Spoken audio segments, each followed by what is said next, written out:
Yeah, I'm still not real happy with how I have the cables that plug into the laptop, but it's because I don't have a good way to route some of them because I have to use ports on the left and the right of the notebook, obviously, that I would like to have them all routed to the left, but then I have so many cables or so much length of cable to pull around to the right hand side to plug in that it's first world problems. Yeah, it makes me. Whenever someone says first world problems, I also think about the white wine. Yeah. That website was so great. Oh my god! After there was, you'll appreciate this, being the sort of sports ball fan that you are, and that is, there's a thing among white people that go to other countries while they're there. There's a certain kind of white person that ends up with a local football club's jersey, and then you'd be like, oh, you'll see them somewhere, and you'd be like, oh, you like Brazil? What do you think about Roberto Carlos? Like he could, have those midfield bombs, and then you're like, oh, I went to Rio and I got this jersey. And it's like, oh, you're one of those. That's a true story. This guy had a Roberto Carlos. This guy had a Roberto Carlos jersey on, and I was like, gonna go and talk to him about football, and he was like, oh yeah, I went to Rio last summer or whatever. That's a thing. Yeah, I mean, to an extent, I get it because it's different if it has the name. But no, it had Roberto Carlos on there. Well, I know Carlos. that's Yeah. why I was mentioning that it is different if it has the name. But if not, a lot of the jerseys look like really cool shirts. That's true. So I That's do true. get that aspect of it. No, I get it too because in, I don't know, 1990 whatever, late 90s, I wanted the Barcelona jersey. I had no idea. I didn't even know what La Liga was at the time. And yeah, I saw this and I didn't know it was a Barcelona jersey, and it was like I had to remember like later in life or years later after the fact, and I was like, oh yeah, I remember this jersey. I wanted one because it just looked cool. I'm not sure. Did you have anything else you wanted to say, like in a pre-flight I don't position? Yeah, I don't think so. I did not plan well for this show either way. So, I mean, even I barely put any notes in, and I only put notes in because I've been messing with it for a couple of days and finally have it straightened out. So, Well, okay. Um, I was gonna say something, and then I realized that's not the right question for what you just said. um, It's because I was like thinking you were gonna say something and you actually didn't say it, but I was listening. Um, I was gonna say the item I had, it wasn't a follow up item, but I thought it would be like a mini topic, and that's why I put it in pre-flight. And but it's very possible that we can talk it into a full on topic. and I assume you are talking about Alabama HB. Yes. I didn't think to put the. I meant to come back. Like I was on my phone, and I meant to come back and like put links and clean it up a bit and be more descriptive than that. But I guess if you've got nothing else for follow up pre-flight, then we could talk about this. Yeah, that works. Oh, let me just ask: is pre-flight a Syracuse term, podcast term, or I don't know? Because they're the only ones that I've heard. Podcasts with him are the only ones I've heard where this term is mentioned. Both ATP and reconcilable differences, they talk about pre-flight, and it makes sense. I mean, I immediately go to aviation use case, like the pre-flight check. Right, that's where it came from. It's like this is not the show. It's not follow-up, which is follow-up is definitely John Syracuse. Because only his shows I've ever heard. Like it's only shows I've ever heard there be follow up on, like actually like consistent follow up, unless there's an apple of it that they're gonna discuss. I know which 2/3 of that of those hosts lobbied for that.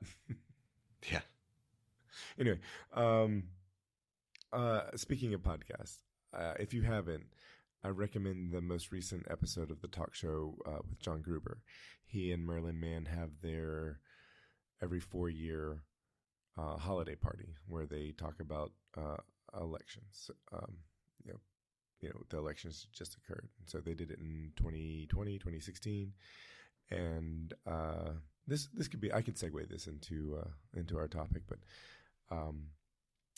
yeah, I'd say the first 20 minutes of the show, if nothing else, listen to the first 20 minutes of the show because John Gruber tells a really good personal story, and he doesn't really, he talks about his son in the capacity of how much he uses computers and how, there are different experiences using the same kind of computers and living, being tech people. And he occasionally mentions his wife, and it's not a lot, but he told like a full on family story about something that happened with his family over the summer. And it was really, it was something that he was telling to relate just a sentiment about the outcome of the elections. And as it is, I realized without even trying, the podcasts that I listen to are similar-minded people.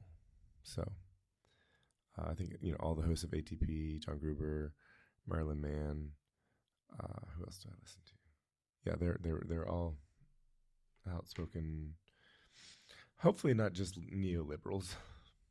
Do you know about the neoliberals? It sounds like I've heard the term, but I'm drawing a blank on definition. I think it is a broader term. Like you could say, the majority of the people who are like full on supporters of or not just supporters of progressive thinking and being decent, but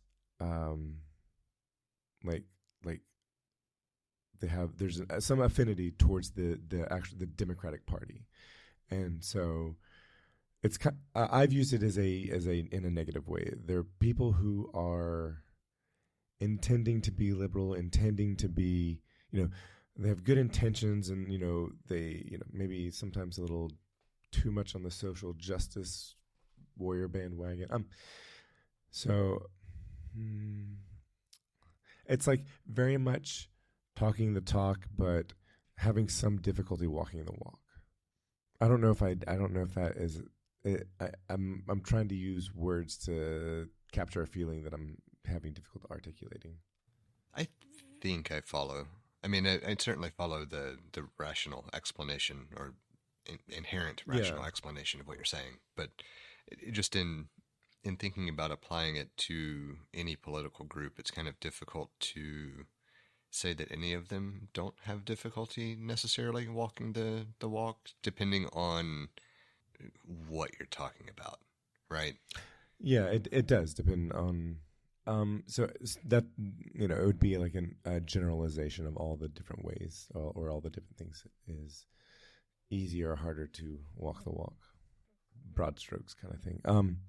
There was a skit that was from about 8 years ago, and it's still relevant today. But it was a skit about on SNL where there's a bunch of white folks watching the night of the 2016 election, and Dave Chappelle's the only person of color in the room, and they're like, oh, just various things, and it's just like it's all things that it's like, oh, this couldn't happen, this won't happen, you might have remembered that evening, and when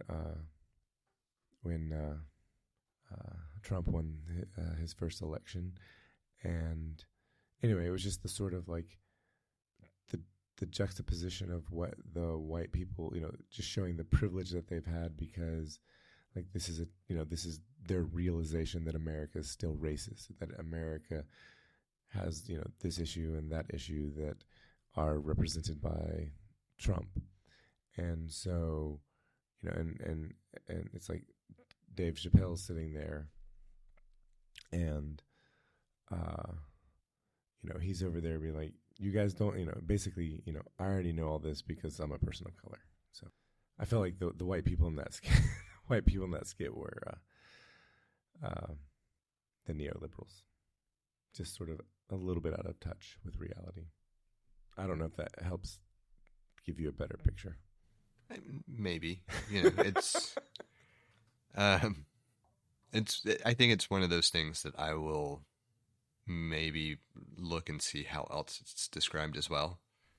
Yeah. Well, And after, because just like conservative, right? Conservative can mean so many different things that you can sure. hear a description and you can interpret it one way, and then you can find out that, well, when you talk about it in broad strokes, this is kind of what it's defined as. And I feel like while I have an idea of what you're describing, I'm probably missing the mark ever so slightly as well. I think I thought of maybe another reference. There's a quote or there's a line from the movie You've Got Mail, and basically businessman is putting in a bookstore in the Upper West Side in New York, which is famously full of neoliberals, maybe in the positive way and the negative way, but the businessman refers to them as neoliberal pseudo intellectual nut jobs, and his son replies to him, "No, Dad, they're called readers," because he's reminding his dad that they're going to be customers in his bookstore. And I was just like, maybe that kind of sort of semi-elitist, too liberal to be conservative, but not liberal enough to be, what people on the far were acceptable by people on the far left. Not liberal enough to be conservative, actually, is what I thought you were about to say. Have you? So I had a conversation with my brother yesterday briefly, and that the conversation itself is irrelevant, but the conversation does make me think that he is very quickly following my footsteps and views and feelings and all with recent events. But during that conversation, what came to mind was there was a video clip on some social. I don't know if it was a TikTok or an Instagram reel or probably both at this point. But it was an older guy who effectively was conveying a message that he was apparently so liberal he was conservative because he believed in the government not regulating things. For example, talking about abortion. He just believes that the government shouldn't be involved, Yeah, and apparently that makes him a liberal in today's climate. And so that's where I thought you were going with it, because it would have been funny to bring it full circle. No, yeah. No, I was just gonna say it's to use a Bible reference. The lukewarm water. If you get spit out. They're the kind of people that people. I don't know. Yeah, I mean, based on the multiple descriptions, I think I have a pretty good handle on what you're going for. Yeah. So I don't remember why we were talking about neoliberals to begin with. We were saying hopefully the different people that you have gravitated toward listening to are not just neoliberals. Yes, right. I think they do. I think they're like me. I think they're like I certainly would feel confident saying that both Gruber and Mann are. For sure. I haven't listened to enough of some of the others to know for sure, just because, well, I mean, we've talked about it before. Like, I think more than likely Marco and I are so similar and have different opinions that I just can't stand listening to him, and it's hilarious. But it is what it is. But I do try to listen to the show pretty regularly, and I do believe that what he says is what he believes as well. Like I would be surprised to learn that those guys have any difficulty with putting the money where the mouth is, for other phrasings. Yeah, well, I was going to say the way they support women in tech, the way they have talked about women in tech, the way they've talked about transgender folks, the way that they've talked about homosexual folks, it's all been the way I talk about that, things that I, you know, things that I embody, things that I have done, things that I want to do, things that I've like, oh yes, that's a good way of saying this. And so like they have been, as far as like, so, socially, politically lined up with where I was. So I think that if you were to have a sit and have a conversation, and ask, like the same kind of conversations that we have, I think it would be very similar. I don't think there would be a lot of surprises and differences, and I think there'd be a lot of similarities. So, yeah, I would expect so as well. And back to the original statement, I will have plenty of time this weekend to listen to the talk show as well. Yeah, no, it was. It's. I think they went over 3 hours, and it was. I only listened. I only listened to it at 1.25x, and it was it. By the time I got to the last half hour, I was like, oh my gosh, it's already over. I thought I thought there was more. It was really good. So, I think his show is probably one of my favorites. I miss the folks from iMore. iMore, I think, yeah, iMore. I know you. Rene Ritchie is one of the right. Rene Ritchie, and he used to have a show with Guy English, Guy English, who is Canadian. And then they had the show Debug, and then there was the show Vector. Georgia, I can't remember what her last name is. Was another. She was a host with him on one. Georgia Dow. Georgia Dow, thank you. And then my favorite one was. My favorite one were the ones where he had Don Melton, which that is no longer her name. No, I have not. I really enjoyed listening to the shows that she was on. It used to be linked all over. He used to have a link on his website, his new website or her new website. So, anyway, I was gonna ask, how much of Alabama's HB 164 have you seen or heard about? Not a lot. I saw the articles where multiple pornographic agencies or websites, I don't know the best term, studios maybe, were boycotting by blocking all access from states. And so I saw the articles that focused on that aspect of it, but I haven't seen any other articles about it. I had to go just kind of scan over some of the text of the bill to get a good feel for what it actually is supposed to do. So, and I don't have any reason to, well, I won't say that because that's not exactly true. I could think of a reason. So if you're in Alabama and you try to go to Pornhub.com, you'll be met with a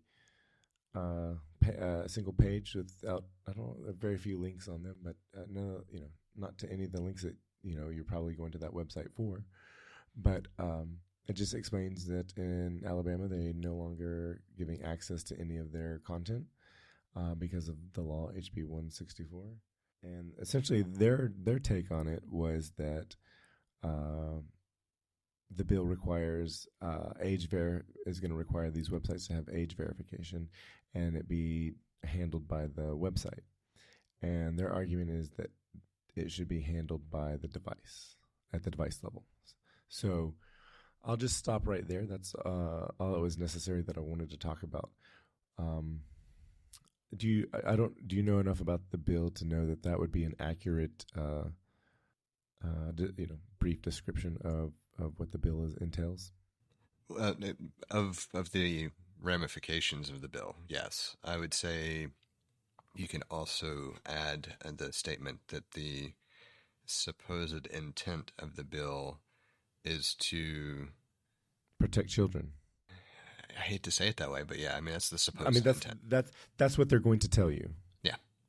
That's what they're going to tell. And it's a ridiculous argument, but go ahead. Right. That was the whole thing that I wanted to talk about. Like, it's not meant to the way that, so it's like a lot of the concept of actions are louder than words. is that, the bill says it's here to protect children, and then here's how we're going to protect children. So the action there is that they're going to require a particular, certain websites to get age verification from the user um, before before allowing them to see the content. And so, I mean, there's many reasons why that's a bad idea, but ultimately, or I mean, as far as I'm running a particular website that's now requiring me to get age verification. That's a huge headache. But that aside, if we are thinking, I think it's a far cleaner to have a age verification at the device level. And yeah, I think it's one of those things where it's like, if you really were intending to keep children safe, you could probably even enact both measures where you have two levels of verification. So, but I feel like the way that it's written, it's like this was intended to put such a burden on certain websites, it makes them practically non-viable, which is what ended up happening. I think that they accomplished what they wanted to accomplish. But if if you can find a lesser known website, which is not that hard to do, you can find one that isn't complying. And there's so many out there that it's a game of, it'd be, to try to make everyone comply would be a game of whack-a-mole. And it makes me think that this is more about punishing the big names in an industry that they are vocally against, and maybe not so behind closed doors against. There's a few aspects to it. So I don't think it's as much about punishment as much as it is trying to make a show of doing something for the base they're targeting, because it's an ineffective strategy in the first place. And you touched on part of it, but part of it is also who's going to enforce it. If I own and operate a company like this out of India, do you think I care what the state of Alabama says? I mean, yeah. I mean, the Pirate Bay, mocked mocked law firms in America for the longest time. Right. I mean, they went a few decades. They went a couple of decades. And realistically, if I were to run and operate a business out of, say, New York, I shouldn't care what the state of Alabama does or doesn't allow either. Right. As long as we maintain this ridiculous semi-sovereign state idea, anyway. These fiefdoms. Yeah. But so taking just that piece of it aside, there was a component somewhere, and I think this is how they sell the idea of it being about protection. But there was a component somewhere that also talked about written consent for distribution. And so this is the kind of thing that almost feels like the original bill was this whole written consent thing, but to garner support, they had to tack on this age verification thing. Or if not, it was such a bastardized combination of things that it should have been two separate bills anyway, and the one that this current incarnation should not have passed. But that's neither here nor there. Where I was going with that, though, is that it feels like the written consent thing was probably the primary motivator for the bill. And the written consent piece, I actually would agree with, because it's easy to claim that you received consent to publish something. There are enough unscrupulous people or less ethical people operating in spheres of content creation. I mean, in all industries, really. Right, but like very specifically in this industry, that it would not surprise me if that was, and I would almost say without a doubt, it's got to be a problem. Oh yeah, for sure. And I 100% agree with the idea of anything that is pornographic or even borderline erotic from an artistic standpoint should require written consent. I mean, I think even on some level, the mainstream studios in Hollywood, they have, they're doing independent. They also fund independent films. So there's, that's. I don't think that's nothing. I would guarantee that anything funded by the mainstream studios has written documentation for all of their participants, though, as well. And I think that's that's something that they probably pushed for just to make sure that they could enforce it appropriately. Or some maybe not I don't mean like from the C level, the C suite, but the HR type organizations in Hollywood. So maybe the guild, the various guilds may have pushed for something like that for the mainstream studios, and I don't know if that there's a trickle down effect to pornographers. Yeah, maybe, but either way,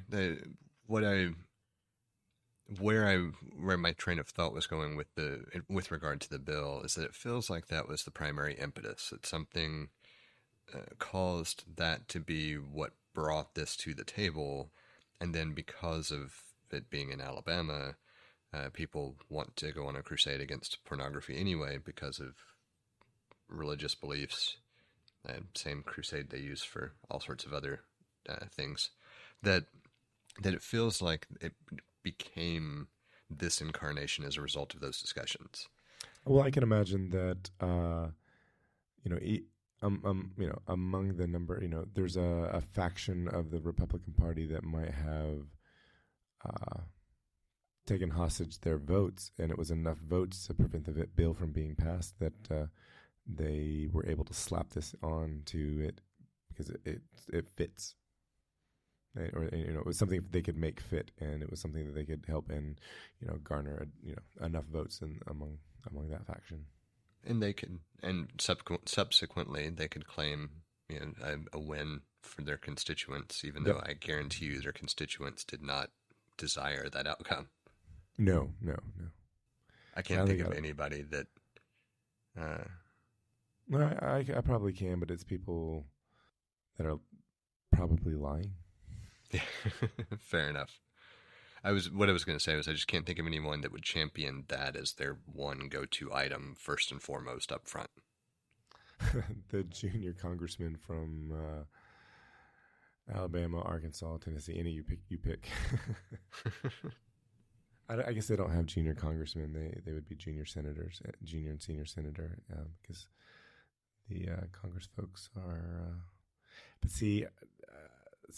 it's like all senators are Congress people, but not all Congress people are senators. And it's interesting to me where it's like you call someone from the House of Representatives a congressperson and someone from the Senate a senator. I find it interesting that that role supersedes in name and recognition. That was a bit off topic. I was debating whether to say that you also often hear them referred to as Representative X, Y, or Z. Oh, that's true.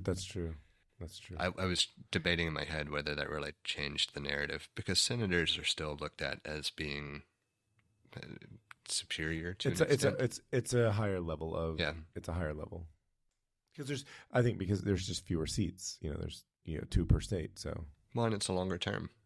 Yes. Yeah. As I talk through this, I think maybe like I don't feel as strongly as I initially did when I was thinking about this. But the whole reason was that it was something that I could easily argue, but this exists among so much else in our government on both sides of the aisle. You've got, we want to be tough on crime, and it means penalizing people more and punitive measures, and not solving the problem. It's just continuing to react to the problem, and it's got a lot of folks tricked into thinking that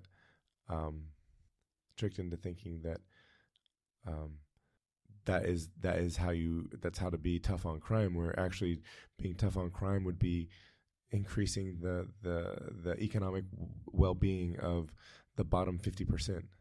And yeah, so there's that, and the pro-life thing. It's like, we're gonna ensure that that under the idea of saving lives that have people that have not been even that don't even exist yet, making it impossible to kill them, but even at the expense of like a person who's been alive for decades dies and leaves their children. So it's the same shit everywhere. Yeah, it is. It's definitely a misguided piece of legislation. And at the end of the day, a win is getting that taken care of, and not the perfect bill crafted to be shot down. That's what a win isn't as pretty as the stories would like them to be, as we would like them to be.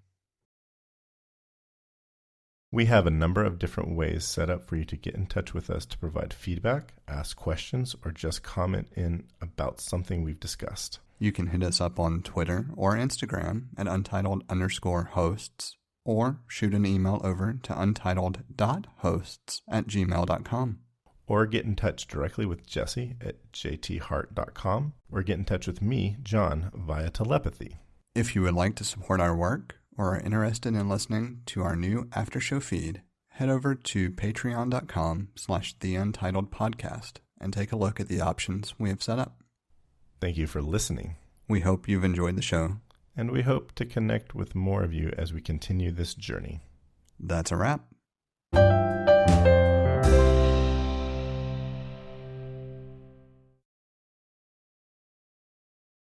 What happened to your Plex? I have no idea. We had, I think it was a brief power interruption. Did you have data loss? No, I couldn't get Plex to run. Okay. Like the media server would show that it was running as far as the icon up in the bar, but I could not get it to connect to the server backend at all, no matter what I did.